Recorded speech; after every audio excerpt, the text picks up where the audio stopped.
If we knew more about our sleep, what would we do differently? Would we go to bed at a consistent time or take steps to reduce interruptions to our sleep?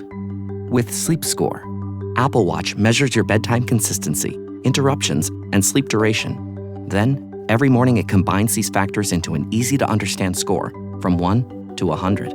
So you'll know how to take the quality of your sleep from okay to very high.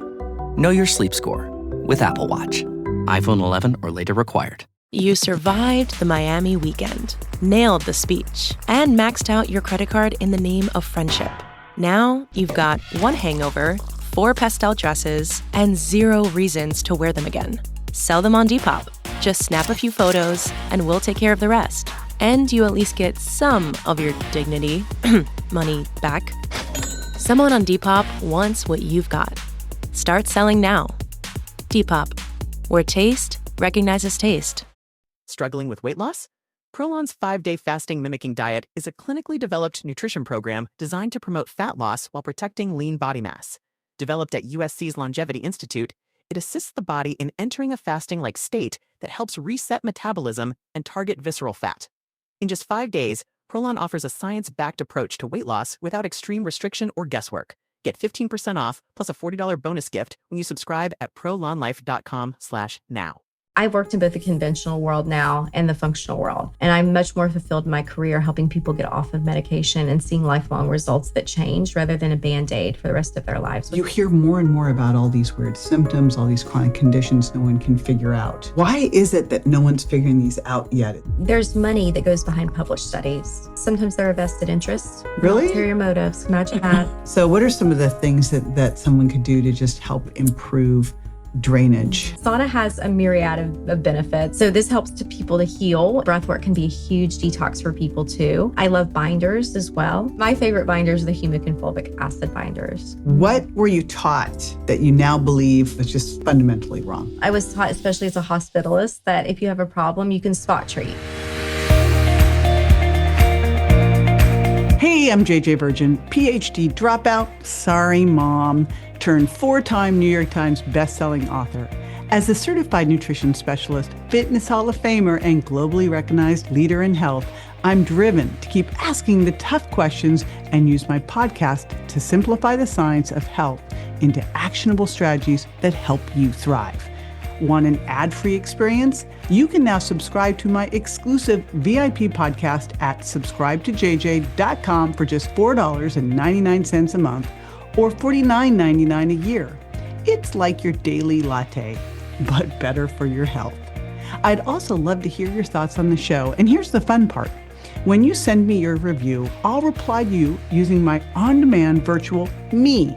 That's right, my team and I created a virtual JJ packed with my books, speeches, and wisdom so I can personally connect with you. Here's how you do it. Subscribe and leave an honest review of the podcast. Take a screenshot of your review. Text it to 813-565-2627.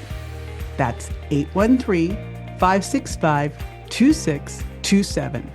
My virtual JJ will reply directly. And trust me, this will make your day. So subscribe now at subscribetojj.com and text me your review. Let's keep thriving together. I want to start with the truth that most people don't hear until they've lost literally years of their lives to exhaustion, anxiety, brain fog, and normal lab results. Now, if you still feel terrible, it's not because you're aging, or you're dramatic, or you're making it up, or you're crazy. It's because your body's sending you signals that people haven't been trained to understand. Right now, there are hundreds of thousands of women stuck in health no man's land. They've been told they're fine when they know something is not right. In fact, it could be very wrong. And today we're going to explore why that is. The reality is that it has almost nothing to do with calories or hormones and everything to do with hidden toxins, stealth infections, and biological blind spots that doctors rarely look for because they haven't been trained on it. My guest, Dr. Jess Peatross, used to practice conventional medicine until she realized that the sickest patients weren't getting answers because no one was looking in the right places. So if you're someone who's ever been dismissed, told your labs are normal, or felt like your body is betraying you, this conversation may be the missing chapter in your health story. I will be right back with Dr. Jess Peatross to uncover why. Stay with me. Dr. Jess Peatross, welcome to my house and my studio. Thank you for having me. I'm honored. Yes, and we'll be on 40. Well, I've been wanting to dig into this for a while because I love your work with all of these kind of like mysterious chronic conditions. And so let's kind of peel it back from the beginning as to when did you start to realize that mysterious conditions actually, or mystery conditions rather, weren't really mystery conditions. They were just conditions that we hadn't figured out yet. Right. Take me back to that point. Well, I would say this is a blend of patients that taught me over the years and then even my own personal health journey. So it was early in my career. I was working at Whitaker Wellness. I just got out of the conventional hospital realm and was working in functional medicine, trying to learn all the different tricks of the trade. He was one of the first too, Julian Whitaker. He was a pioneer. Mm-hmm. I learned a lot from him, and also how to be a rebel. So you know, I think that was in you. Yeah, he brought it right out of me, I'll tell you. So, you know, during that time, I had this patient that came in. He was having trouble sleeping. He was having really bad insomnia, heart palpitations, really bad anxiety, a myriad of other conditions. And I missed the problem. I missed the root cause. And so in my desperation, I referred him to my colleague who also worked there, Dr. Mark Philaday. And he took one look at his labs and his symptoms and said, you know, I think this guy has something deeper, probably chronic Lyme disease. And I thought, chronic Lyme disease. They didn't teach me anything about that. I was just going to say, had you even heard of that back then? It's like, isn't that 2 weeks of doxycycline and you're good, right? So I was a little shocked and shook back then, but I never missed it again after that. And with me, I feel like you always sort of have to go through your own health journey to understand how sick and broken the system is. You don't really understand what your patients go through until you have to go through the system and get a label or have someone figure out what's wrong with you. And for me, it was just accumulation of medical school and residency and living the trauma of life over the years that piled up. And I really had burnout, adrenal dysfunction in the HPA axis. I had my labs were a mess. What would that mean to the layperson? That would mean wired but tired. Okay. So not really sleeping properly, not feeling your best during the day, lots of brain fog, difficulty feeling regulated and energized throughout the day. And how, like, going through medical school and residency, which seems like probably the most unhealthy, high-stress situation, I still don't understand why it has to be that way. And I've heard all these rationales for why it has to be that way that none of them have convinced me that this needs to be this way. Was it just like a slow decline into this? Slow, painful death by a million paper cuts, right? So you think it's normal? Yeah, right. Because, you put the frogs in the boiling water that jump out. If you put the frogs in water and you turn up the heat slowly, they don't realize the water is boiling, which is what happened to me in medical school with my health. So yeah, it was just really irritated, mood issues, anxiety, depressed, not sleeping at night. Then my lab started to be in the red. I had a vitamin D of 10. Wow. I had a CRP of 8. It was supposed to be less than 8, and that indicates systemic-wide inflammation. I was Wait, a CRP of 8? 8. Isn't it supposed to be 0.5? It's supposed to be 0 to 3, depending on the lab. But yes, 0.5 is really what we want to aim for. Yes. Looking back at that time and everything you were being taught, what were you taught that you now believe or now know is just fundamentally wrong? Yes, there's many, right? As you know, really that there's a pill for every ill. I was taught, especially as a hospitalist, that if you have a problem, you can spot treat. Really? Were you really taught that? Yeah, exactly. And if you have a side effect from this medication, we have this medication for you. From a exercise and weight loss perspective, we're taught you can never spot treat. I know that now, but back then in school, we were pretty naive and gullible, and on top of the probably 4 to 6 hours of nutrition that I had been taught in school. Which was more than most, it appears. Yeah. I'm so glad I know my essential amino acids, but didn't know about processed pesticides and processed convenience food. Well, that's what you were probably getting served in the hospital. So sadly. Right. Yeah. Wow. Okay. So one of the things that you talk about, which I think is pretty interesting, is that you say that most common causes of chronic symptoms are invisible to standard labs. What do you mean by that? What I mean is that blood work has not changed in about the last 30 to 50 years. You can really get some great things from a number of different cumulative blood work. I'm not knocking on it completely, but it does miss root cause things like mitochondrial dysfunction, which is the powerhouse in every cell in our body except red blood cells. and they make ATP or energy for us. So you have to have a little bit of energy to make energy. And it's really what powers every single process in our body. It's why every single organ in our body works, is because the cells make the energy for the organs. And how would we look at that? So an organic acids test, it's not perfect. It's a snapshot in time, but it's really the best we have right now. I will say there are a lot of different blood tests coming out that are going to be able to target the mitochondria and which step it's faltering in coming soon. We can see some of that in an organic acid test. We can see that a lot of the people listening have no idea what an organic acid test is. Right. So they're going, so yes. What is that test? So this isn't one functional test that we're talking about. There are many more for other diseases that go, or labels that go even deeper. But this one is a urine test. They ship it to your house. It's ship kit. You follow instructions in it, easy urine test, and it looks at breakdown products in the body, things that break down products like amino acids from proteins, or, break down products from mitochondrial function, right? And it's byproducts that it's looking at in the urine, as well as markers for mold and yeast and nutritional markers too. So it looks at a number of different things, not just mitochondria. It was one of the first tests I learned about. I actually used to lecture for the lab on it way back when, yes. I kind of got thrown into it because someone didn't show up who was supposed to teach. And I went, what? I'm just supposed to do the nutrition side of this. What are you talking about? It's such a cool test because it's sort of like taking your car to the auto mechanic and looking at the exhaust and seeing where the problems are. But good. Yet no one knows about it. And it's such an easy test to do and it's not expensive. It's a great starter test for people, I think, just to see baseline where they're at too with the energy. Yeah. Cool.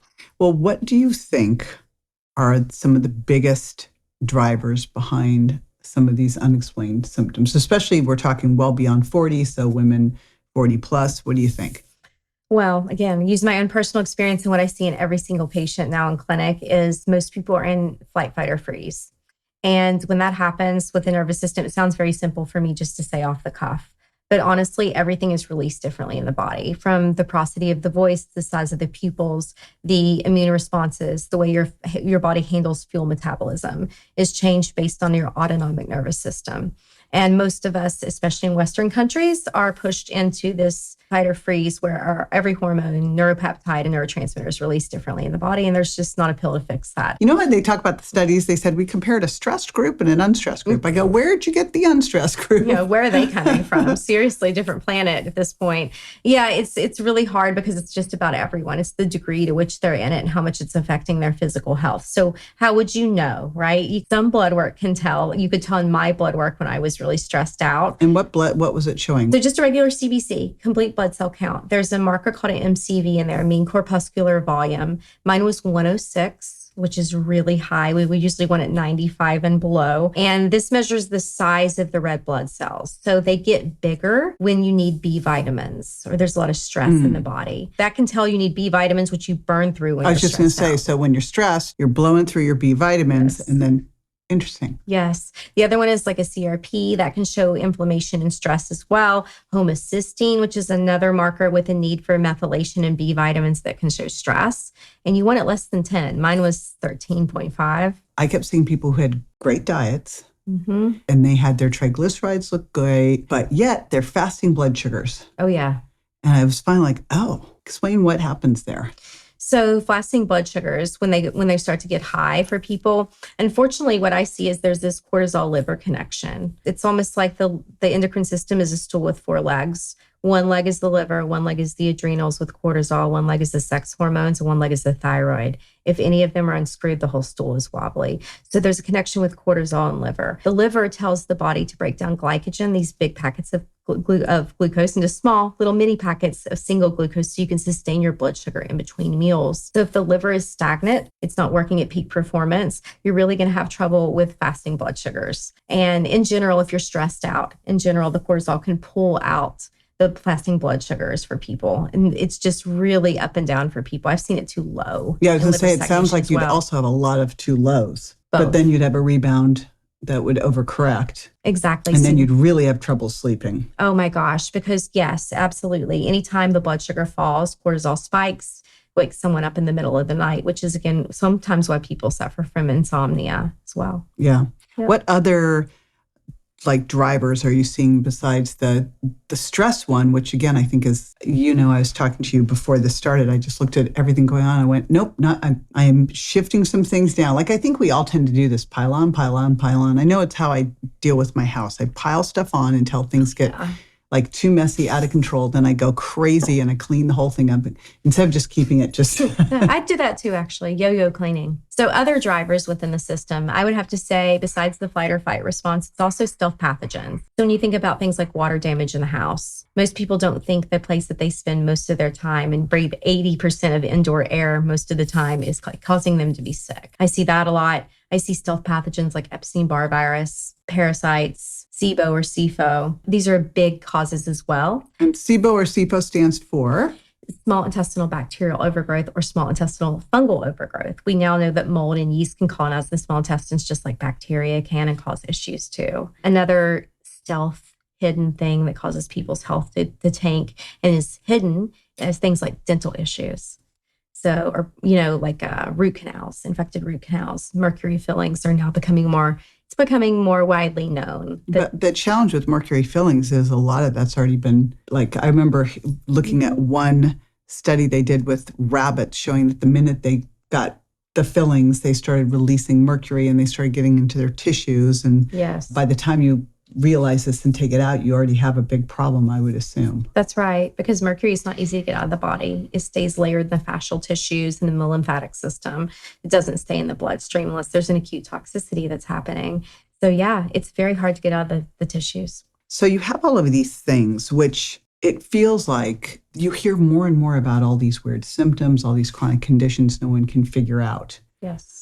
Why is it that no one's figuring these out yet? Is it that we don't have this into the standard of care? Is it that, like, what's going on?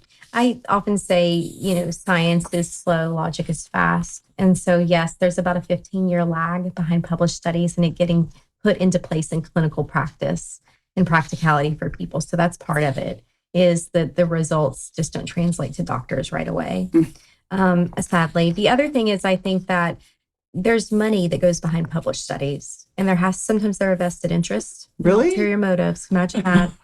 And so, if there's not money to look at food or vitamins or minerals or other things behind the system, then the studies don't really get done. But here's the reality with these studies that I think is people need to understand is that they're really expensive to do correctly. If they're not done well, like double-blind placebo control, which you can only do for certain things. You cannot double-blind placebo control exercise. So there's certain things that don't even lend itself to that model. But if you don't do it that way, then all of the critics attack you for not having the study done that way.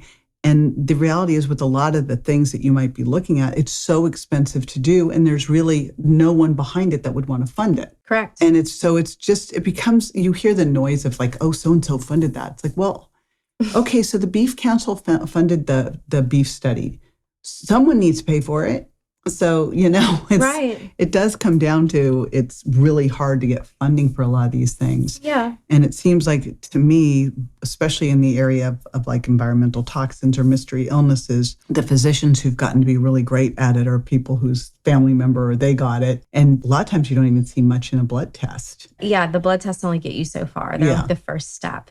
Well, and I've heard too with like organic that's not valid. I'm like, what do you mean it's not valid? Yeah, I mean, I've heard so much about this, about the testing and how it's not there to back some of the functional studies that we do. But I've worked in both the conventional world now and the functional world. And I'm much more fulfilled in my career helping people get off of medication and seeing lifelong results that change rather than a Band-Aid for the rest of their lives, which is what I saw in the hospital system a lot.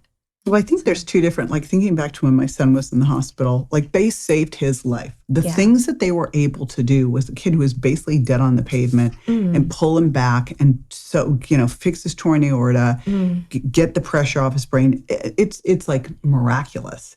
And then that's what they did. That's all they had. And they basically said, this is what we have.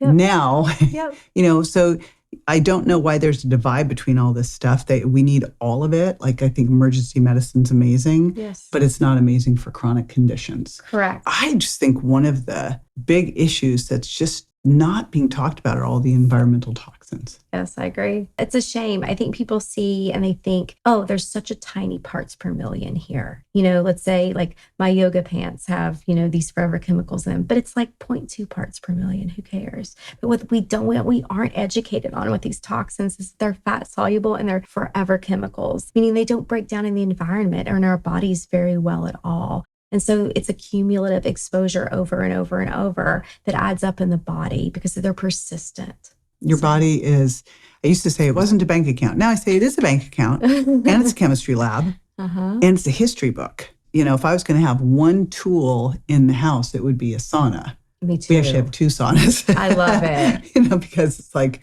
let's try to get this stuff out. Yes.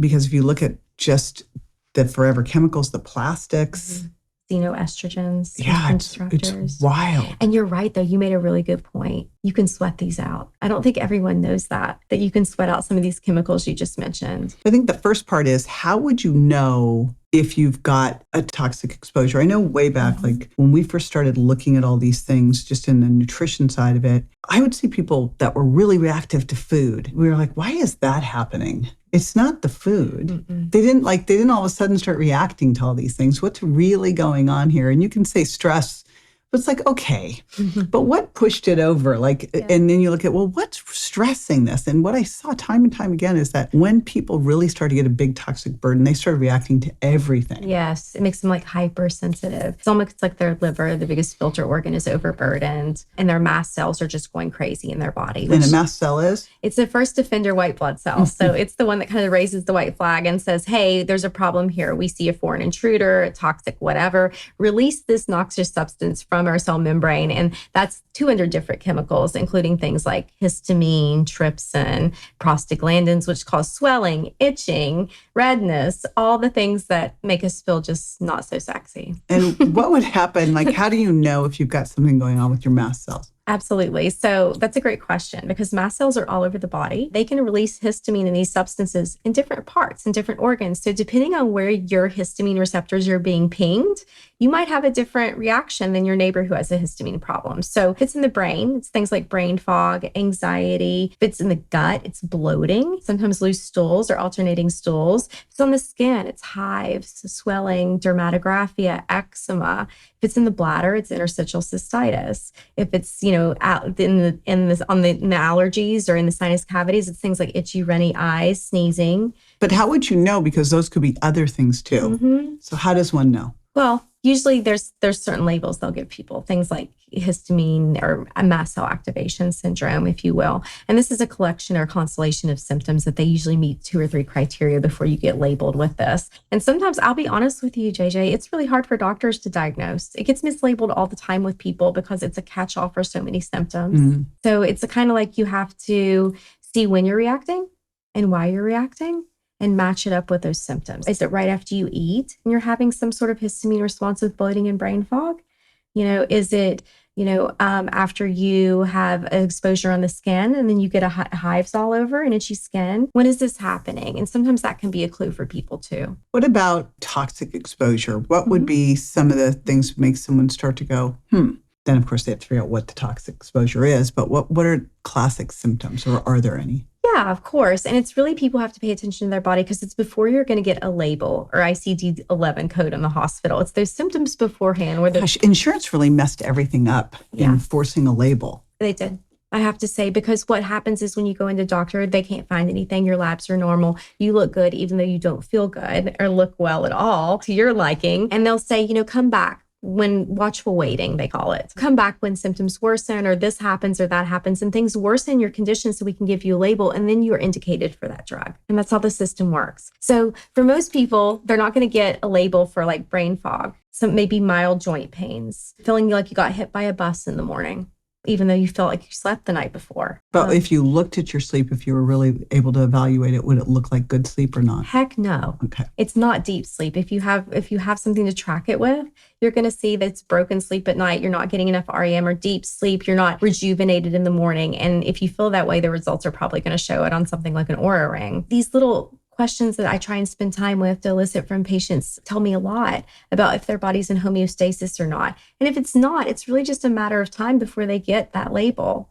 But I want to catch them beforehand. it's now that there are so many ways that we can look at things from CGMs and sleep trackers and HRV, it's like you're able to at least start to find things that you can say, there is a metric showing that things are not okay. Yes. Right? That I am not a crazy human.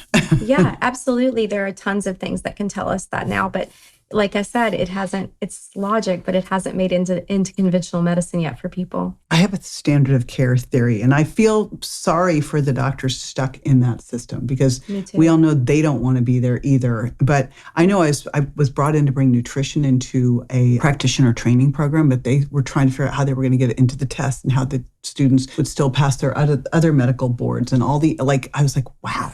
This became such a thing to teach a basically short course on nutrition. I was like, oh, it's wild. But then you look at all of these things where you have standard of care and then you have the insurance codes, you have all of these things that you get stuck in where you might see different things, but they're not accepted yet. So then they're not going to get covered by insurance. So, and then you're going to be treated if you're crazy if you do that. And as a doctor, you can get in trouble doing it. It's a really disastrous situation. So many hoops to jump through for doctors and patients to get what they need that the insurance doesn't cover. I mean, you should see it's impossible. It's impossible to get a vitamin C IV in the hospital. It's impossible. Really? Impossible. Wow.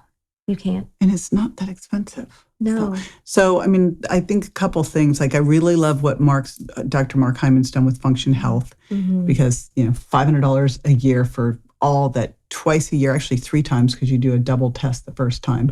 I know because I'm in the middle of doing my second year, but like they do ApoBs and vitamin D, like just the things that we know that they need to get done. All of it gets done and it's cheaper than adding on a couple things to try to get your doctor to do it. So this is fantastic. Some of these other tests are really not that expensive compared to the amount of cost of trying to figure it out and going from doctor to doctor and all the time you lose. So what about stealth infections? What are they and how would we figure that out? For sure. So stealth infections are things that don't come up normally and just routine blood work and just a routine visit with your doctor. They're not talked about daily and they hide really well in the body. They're not bad at their jobs. And some of them, like parasites, have been around as long as we have. I mentioned one. There's parasites. There are thousands of different kinds. 30% of them are microscopic. So there's a wealth of knowledge there to learn about. Another one are things like mold and mycotoxins in water-damaged homes. I would like to note that in water-damaged homes, it's not just mold. Gram-positive bacteria called actinomycetes and gram-negative endotoxic bacteria can all grow in water-damaged buildings too, and that's often missed. There's also things like viruses. Well, how would you know if you had it? Yes. So first of all, there's certain clues for people, but in general, if you wanted to test your home, you would look into an ERMI test. So it's an environmental relative moldy index test that's developed by the EPA, Environmental Protection Agency.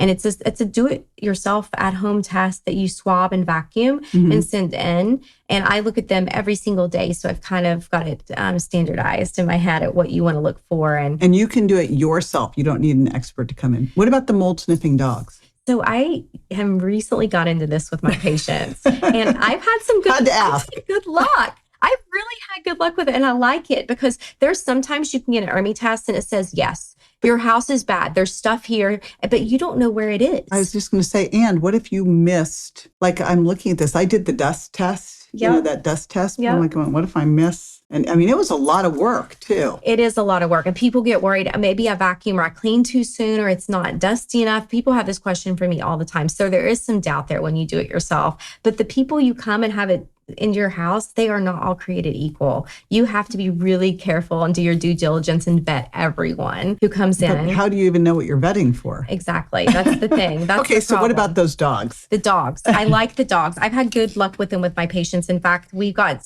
a number of them. I can probably count 4 on my hand right off the top of my head that we couldn't get. Their ERMI was bad. It was, up in the 20s. We knew they had water damage somewhere and no one could find it. And who wants to rip all their walls up?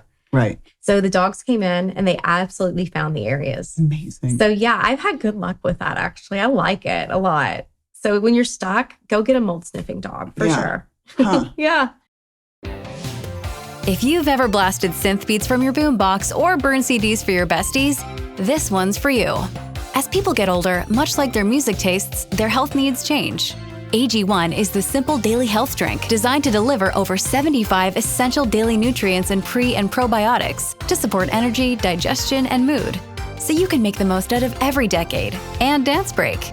Learn more at drinkag1.com. Expedia and Visit Scotland invite you to come experience the beauty that awaits in Scotland. The sweep of wild coastlines, quiet lochs, and untamed landscapes. Fresh cuisine that feels rooted in the land. Come experience the kind of stillness that stays with you long after you leave. Plan your Scottish escape today at expedia.com/Visit Scotland. Do you hear that? Sounds like breakfast is ready. Because Quaker's coming in hot with morning nutrition. 100% whole grain oats and a good source of fiber to fuel the rhythm of your morning and kickstart your day. And that sounds absolutely delicious. Fuel to start whatever's next. Quaker, official sponsor of FIFA World Cup 26. I wonder how you train your dogs just to be mold sniffing dogs. Man, I've often wondered. Wouldn't that be great? Yeah, I would own that dog. It's kind of on brand. Yeah, well, we have downstairs, we have a recovery room, and it has a big sunlight and sauna, and then it has like Juve red lights, Bon Charge red lights, a sunlight and red lights. I can like stand in there and get like from every side, and all the hyper ice like vibration stuff, and an H-bot. And we had a cold plunge. I know, it's really fantastic. We have a cold plunge, and the cold plunge leaked. Uh-oh. Now, I kept asking Tim, because I'm like, the floor's like puffing up. He goes, oh, it's the way the floor was laid. I go, really? Because this doesn't seem right. Then I had a Vibrant Wellness. They go, we should take some tests. I'm like, okay. Every year or two, I take all these tests just to make sure everything's cool. Stools tests, tox tests, et cetera. They're always fine. Yeah. Not this time. It was horrific.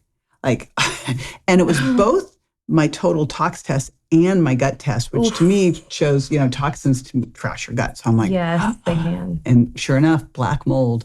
There we are in our sauna. I think you're detoxing. That's right. Oh, gosh. So now mold spores are pulling more in. But the important thing is, I didn't have any symptoms. I was going to ask. Both of us, we are pretty resilient humans. And so we didn't have any symptoms. And that's why it's really important to think about these things, because when we left our house in San Diego, I was pulling some stuff out of a closet and there was all this black mold. I'm like, oh. We just never felt it. Yeah, that's the thing is, I feel like even if your drainage is open and you take care of yourself, even if you've got an exposure, the test is measuring what's coming out. It's not measuring what's layered in the tissues. It's measuring what you're urinating out. And if you've got your drainage open, you can sweat, you can poop, your liver and bile move freely, you sleep at night, your body's in regularity. It's nothing. Then how do we ever know that you have a whole bunch in there that needs to come out? Yeah. Usually people will have symptoms and they will garnish labor. You didn't have any symptoms because your body was eliminating it as soon as it came in. It's when it stacks up that people start to feel it and their pathways get blocked. Their body can't rid itself of the problem. The stealth infections, how would one find these? Yes, absolutely. So stealth infections, if people have certain labels, I'll say something like rheumatoid arthritis is Lyme disease until proven otherwise for me. Sarcoidosis now in the studies is mold and water damage in the homes until proven otherwise for me. So there's certain labels that make me want to look a little deeper for people. Epstein-Barr is connected to 7 different autoimmune conditions now. Doesn't everybody have Epstein-Barr? Yes. And there are some people who have sensitive genes where it can actually trigger different autoimmune conditions within their genetic makeup. Most people get it. 95% of people are seropositive for it, and they don't remember having mono sometimes. So it's really dependent on the person and what else is in their toxin bucket. All I ever heard about mono was it was the kissing disease. Yes. How would you know if you even ever had it? So there's a simple blood test you can do. But you could tell if you have Epstein-Barr, but would you remember? One of my questions I ask every patient is, did you have mono growing up and did it knock you out? Were you out for a month or more, just laying in bed, fatigued as could be with swollen glands? And oftentimes those people will be the people that still have recurrences of it where it's relapsing on them. You can get Epstein-Barr IgM, which is acute antibodies, or IgG antibodies, which show it a chronic infection. But there's also a simple marker that you can add on called Epstein-Barr early antigen. And this one, if it's positive, shows that this little sucker is reactivating on you. Oh, interesting. So anytime you're down and out, this thing is very opportunistic. It will reactivate and cause the same symptoms: scratchy throat, swollen glands, fatigue. You mentioned dental work. Our buddy, Dr. Sanda Moldovan, had me. She's like, have you and Tim need to come into the office. I'll do scans and do all this stuff. I'm like, okay. I go in. I've had this chronically elevated white blood count and no one could ever figure it out.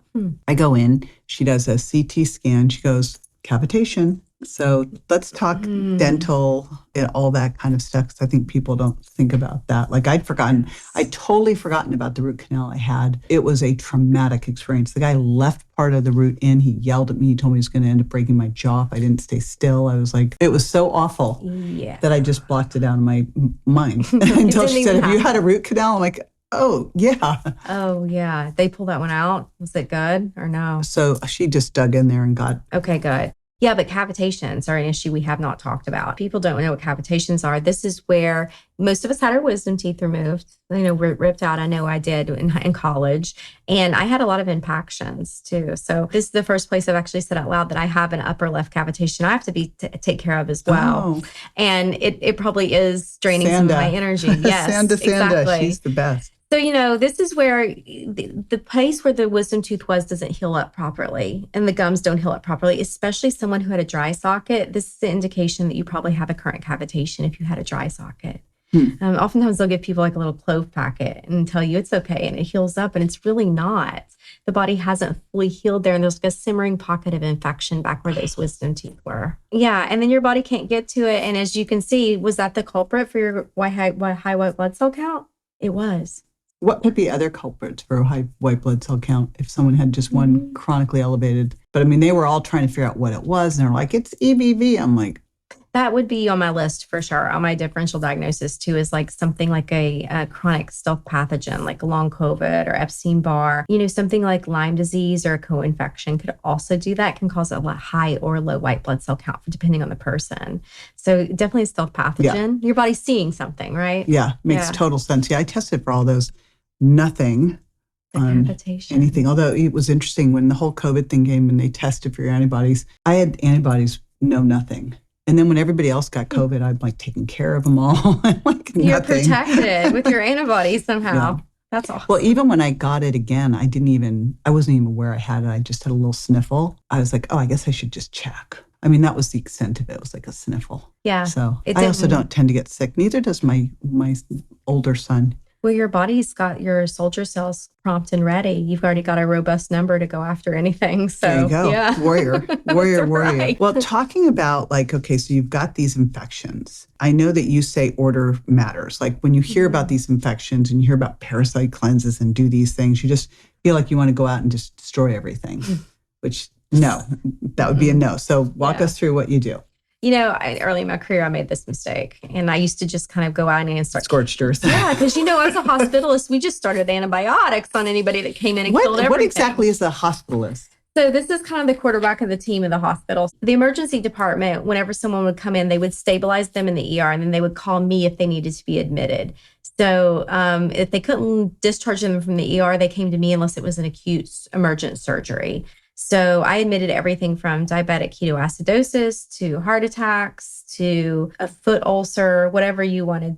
I had to know a little bit about it. Wow, but what a great broad knowledge base. Yes, it prepared me for a lot, I have to say. What made you choose to do that?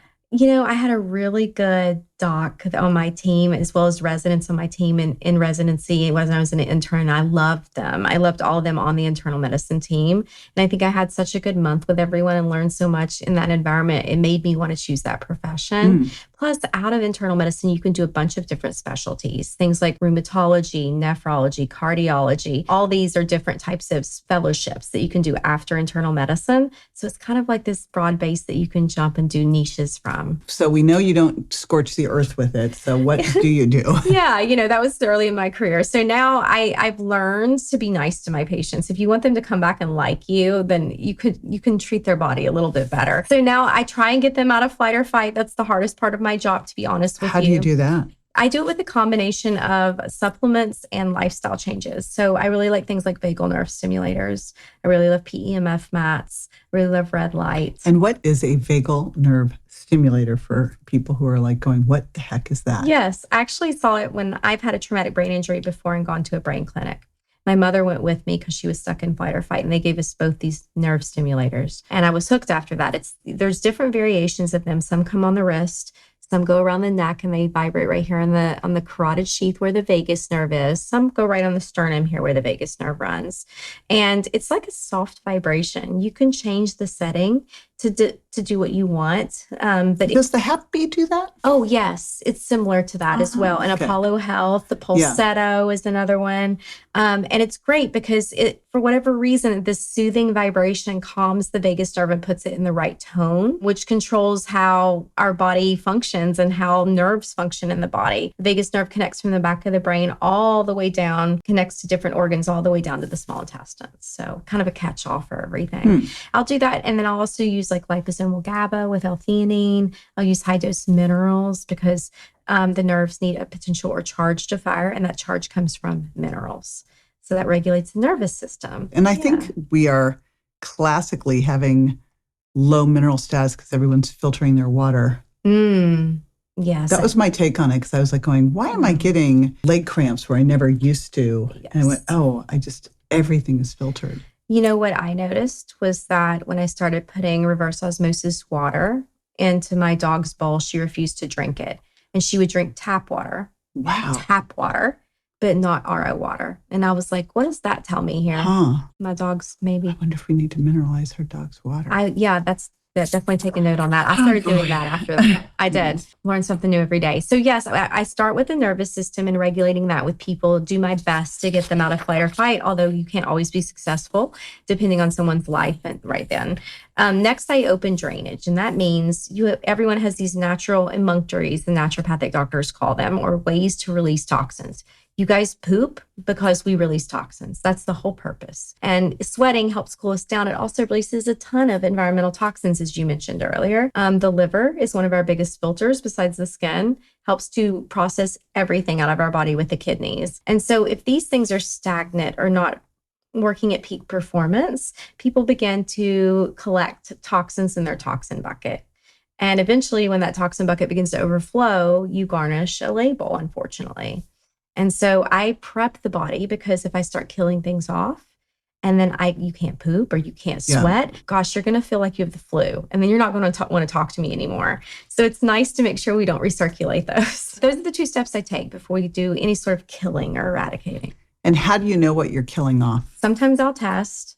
Sometimes with parasites, I don't have a great test, or people don't have the money to pay $500-$600 for an extra test just for parasites. So oftentimes I'll start with broad spectrum herbs, holistic herbs that I know cover things like Lyme, parasites, and bacteria, and other things like yeast. And I'll have tests that can quantify some of those, but not parasites. Any gross things that you've seen from that?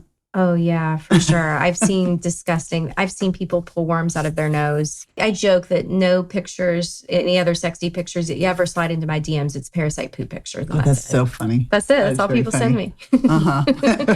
So if someone's listening right now and they're like, I have felt kind of stuck for years. I have these low-grade symptoms. And I think that's the problem is there's like these creeping up low-grade symptoms. So it's sort of like boiling the crab. Yes. Or you go and try to find them and they can't find them and that's just your normal. What's the first step? The first step really is to start, I think, find someone who will listen to you. I mean, a good doctor, they're not going to spend 8 minutes with you. They're going to spend an hour with you getting your history, triggers, and antecedents. They know what to test for. And the functional tests really do take it a step deeper than a lot of the conventional tests. So I always say test, don't guess. And then also find a doctor who wants to get you off of medicine rather than spot treat everything and put you on medication and wants to listen to your story. It's really important that you resonate with someone on that. And it may be easy for me to sit up here and say it. I mean, look on the Institute of Functional Medicine's website. There are a lot of different places you can find a good practitioner these days. You guys have, yours is all virtual, right? Yes. Yes. Yes, it is. That makes how many states can you see people from? Yes. So right now we've got a bunch of different practitioners with different licenses in different states. I've got 3 now. So I'm moving on up. Where are you now? So Florida, of course, West Virginia, Texas, and Missouri right now. Got it.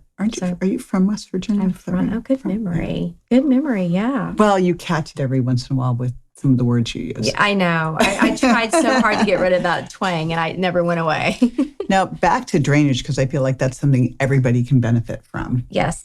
And I remember early on in the space, like people would go and do these detoxes and they didn't ever even check to see if they were, I'm like, don't free those toxins up. Yeah. That's a problem. So what are some of the things that someone could do to just help improve drainage and removal? I love it. So the biohacking world really had a lot right. Sauna is my favorite. I think we talked about that. Sauna's my favorite for so many things. Let's talk sauna. Like, why do you love sauna? What are some of the different things it does for you? So sauna has a myriad of benefits. I mean, honestly, I love some of the research that shows what it can do with neurodegenerative diseases and how it refolds misfolded proteins based on heat shock proteins it's activating. And a heat shock protein is? Heat shock protein is something that happens when we're looking for hormesis. It's a stressor on the body, right? And so it really helps the body to, I think, take a second look at something that it may have misfolded and refold again, which calls for proper genes, actually. So this helps people to heal. Okay, so we love the sauna. What else?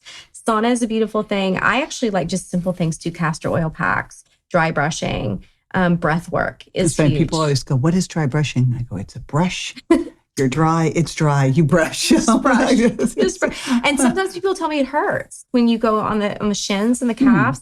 And that's an indication for me that there is toxic load there. And there's a little bit of tenderness. So as you go on and you get better with the dry brushing and moving the toxins, that sensitivity often goes away for people. Breathwork is a big one. The lungs detox about 70% of the toxins. They're one of the first line of drainage pathways that we don't talk about enough. So breathwork can be a huge detox for people too. I love binders as well. Binders are something nice that if you're remineralized, you can take while traveling or during a detox. Okay, you just said two things people won't understand. Yes. You said binders, and then you said you can take them if you're remineralized, which I don't know how they know. So first of all, what are binders? Yes, so binders are sticky substances that help pull things from the tissues in the body and then bind them up so that you can usually poop them out, to be honest. Okay, and what are some of the examples of them? Sure. So zeolite, bentonite clay, and most people have heard of activated charcoal. It's a great one if people drink too much or have a hangover. That's a great way to fix the gut really quick.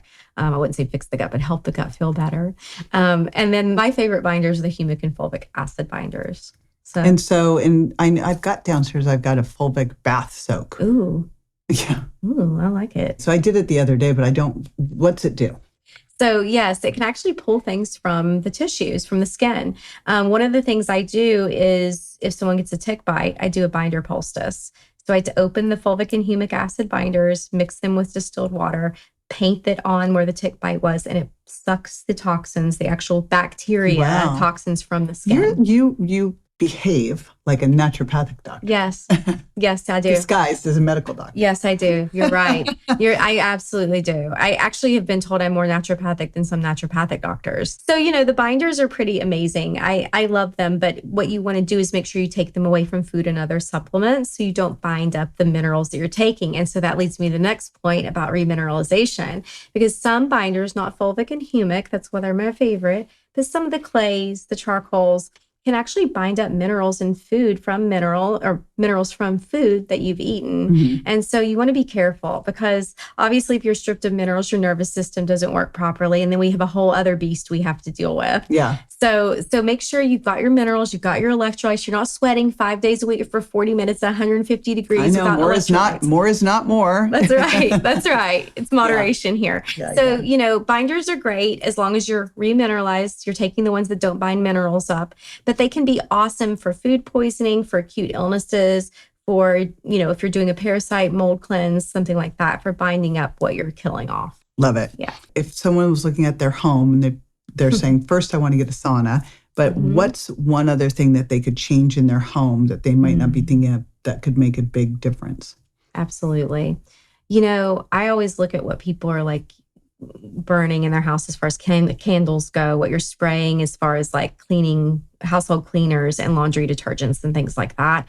That's something that's a pretty easy swap for most people if they just do their research and see how many things aren't regulated in that industry and what they're putting in and what we're eating off our dishes and wearing on our clothes every I was day. still using, I don't know what, I was like, how did I do this? I have switched everything over, over the years. I mean, this is years I've been using all good cleaning products and safe cookware. And I had plastic cutting boards. I'm like, what is wrong with me? It's like a disconnect. Yeah. The other thing that people can change in their house is just grab a good air filter. I'm just going to do some rapid fire if you're ready. I'm ready. Ready? Yes. One test you love.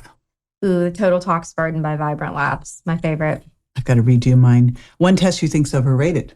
Food sensitivity test. I used to be such a fan of food sensitivity, and now I'm going, it's just an indicator of other things. Yeah, exactly. It's not root cause. It's not the root cause. That's right. It's not. It's like you've got all these food intolerances because of the other thing. It's like, don't blame the food if it's a healthy food. It's like your gut is it's making. Like fix your gut. Yes. Amen. Pull it out while you're fixing your gut. Fix your gut. It's not the food, it's the gut. That's right. One red flag symptom you never ignore. Weight gain and constipation.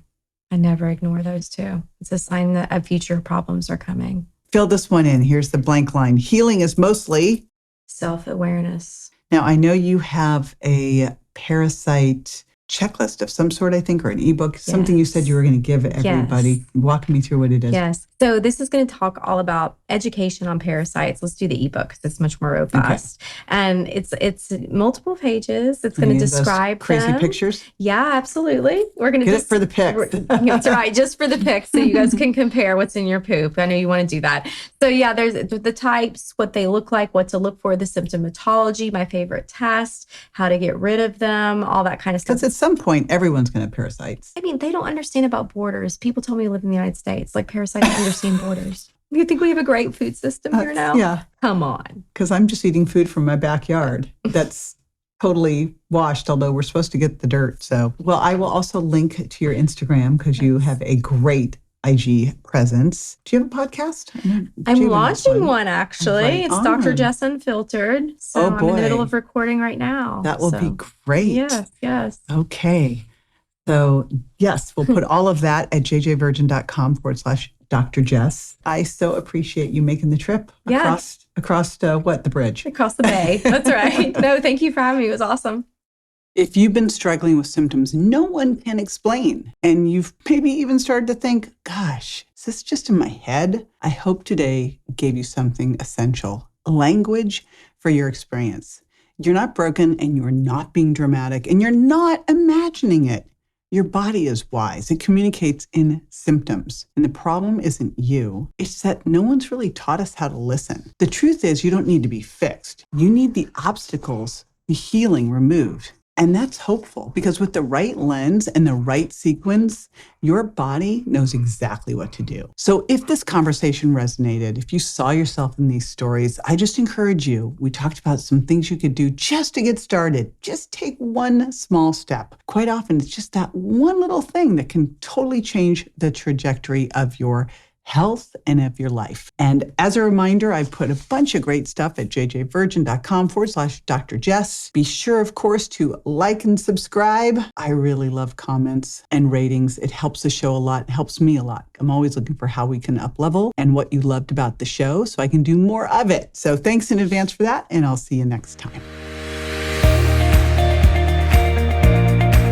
Be sure to join me next time for more tools, tips, and techniques you can use to look and feel your best and be built to last.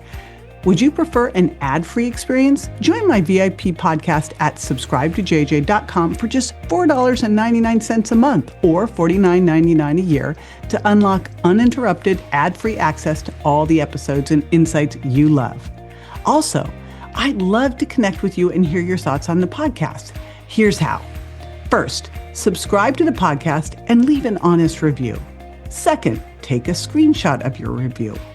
And third, text it to 813-565-2627. That's 813-565-2627. When you do, I'll reply using my brand new Virtual JJ. It's my on-demand virtual self built from my books, talks, and years of experience so I can interact with you directly. You'll make my day, and I can't wait to hear from you. Thanks for tuning in, and I'll catch you on the next episode. Hey, JJ here, and just a reminder that the Well Beyond 40 podcast offers health, wellness, fitness, and nutritional information that's designed for educational and entertainment purposes only. You should not rely on this information as a substitute for, nor does it replace professional medical advice, diagnosis, or treatment. If you have any concerns or questions about your health, you should always consult with a physician or other healthcare professional. Make sure that you do not disregard, avoid, or delay obtaining medical or health-related advice from your healthcare professional because of something you may have heard on the show or read in our show notes. The use of any information provided on the show is solely at your own risk.